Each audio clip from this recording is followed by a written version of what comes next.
children of Israel done differently when the Lord brought them out of Egypt from the initial stage? What would they have done differently when they got to the Red Sea? What would they have done differently, knowing fully well that it was the Lord that gave them that word to come out of Egypt, and they came out, yet there is no way further, and the enemy is right behind them, about to capture them back, knowing fully well that this time, if they are captured, it's going to be worse than before? What would they have done differently when they were in the wilderness, probably eating one food for 1 month or 1 year or even years? They didn't have to taste, there was no opportunity to taste something different. What would they have done differently? What would they have done differently in the face of maybe some attack, maybe some sickness, maybe some challenge? What would you do differently?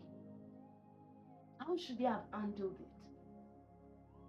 I know we talk a lot on their complaints, on their stiff-neckedness.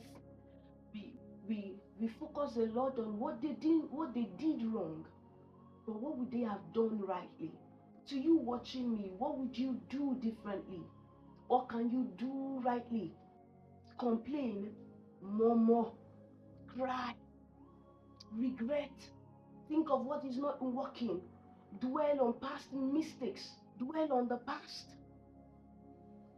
What would you do differently? I will not end this video without giving you an answer to that. What they would have done differently was what they did lastly when they got to the wall of Jericho.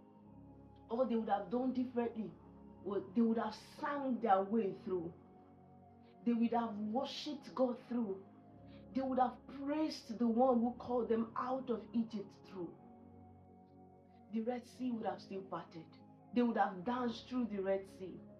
They would have just blessed God for that one food they had. See how God was going to give them much more.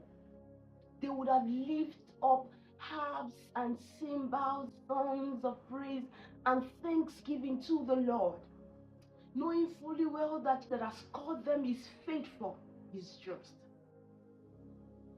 So I'm telling you what to do differently today. Take your gaze off whatever the situation is. Don't dwell. Praise your way through. Thank your way through. Worship your way through. Focus on who has called you. Focus on him who loves you. Focus on him who is all powerful and almighty and all great.